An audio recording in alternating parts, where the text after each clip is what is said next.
अपने आप को दीनहीन समझते हैं, कमजोर मानते हैं। तो गुरु आपके जीवन में किस लिए आते हैं? कोई इंजेक्शन देने तो आते नहीं।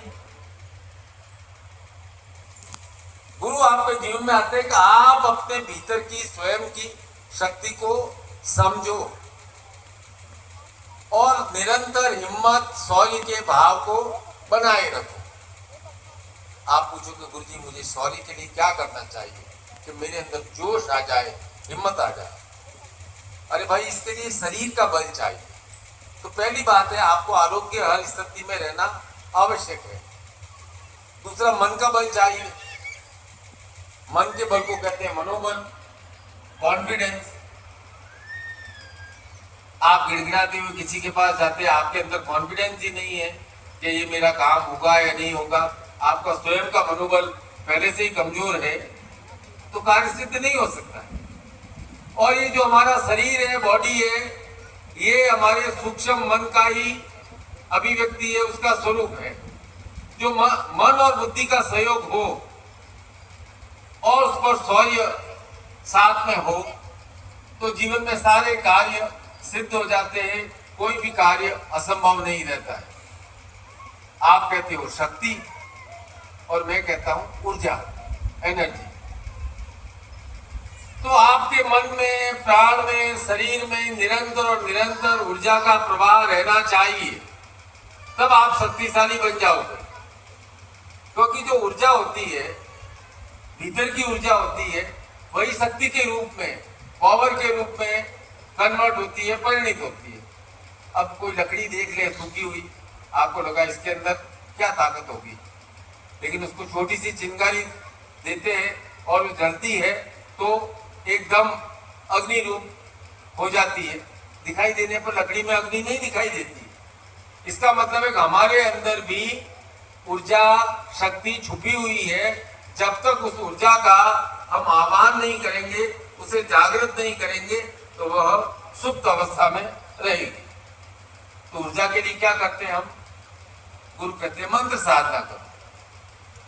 अब मंत्र का अर्थ केवल ओम परम तत्वाय नारायण गुरुभ्यो नमः नहीं, ओम भूर्भुवः स्वः नहीं, ओम त्र्यंबक यजामहे सुगंधिं पुष्टिवर्धनात् मृत्योर्मुक्षीयः नहीं। मंत्र का अर्थ है मन को मुक्त करना, और तंत्र है तनोति एवं तारयति। तंत्र तब पार लगाएगा, मंत्र जब काम करेगा जब आप अपने मन को खोलोगे। मंत्र उसी के लिए काम करेगा जो अपने मन को खोलेगा। बाकी सिर्फ माला लेकर के मंत्र जप कर रहे, मैं देखता हूं बहुतों को 1 घंटे तक ओम नमः शिवाय, राम राम राम राम राम राम राम राम राम, ओम नमः शिवाय, ओम नमः शिवाय, गुरु मंत्र की माला करते हैं, ये सब करते हैं। और जैसे ही 4 माला पूरी होती है, अरे हाँ, आज मार्केट में क्या हुआ, उस घर में क्या हुआ था, अच्छा उसका भाव इतना बढ़ गया है, आज सोना 1 लाख 1.25 लाख के आसपास पहुंच गया। अरे भाई, पूजा से सीधे उठते ही घर, परिवार, धंधे की बात एकदम तत्काल शुरू मत करो। वो आप जब पूजा में हो तब आप आध्यात्मिक संसार में हो, ईश्वर से जुड़े हुए हो, तो धीरे धीरे 5-10 मिनट बाद उस संसार से बाहर निकल करो।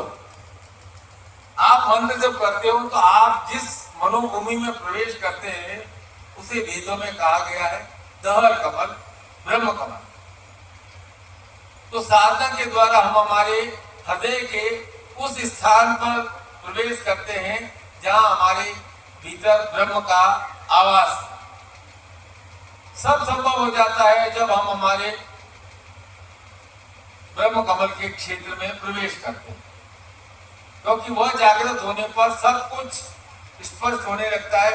इसलिए हजारों लोगों को अपने साधना काल के दौरान स्पष्ट आभास होता है कि मुझे वह कार्य इस तरह से करना है, मैंने वहां गलती की थी, अब मैं वहां गलती नहीं दोहराऊंगा। शरद पूर्णिमा की रात्रि को क्या क्या कहा जाता है? वो जागरी रात। क्यों भाई?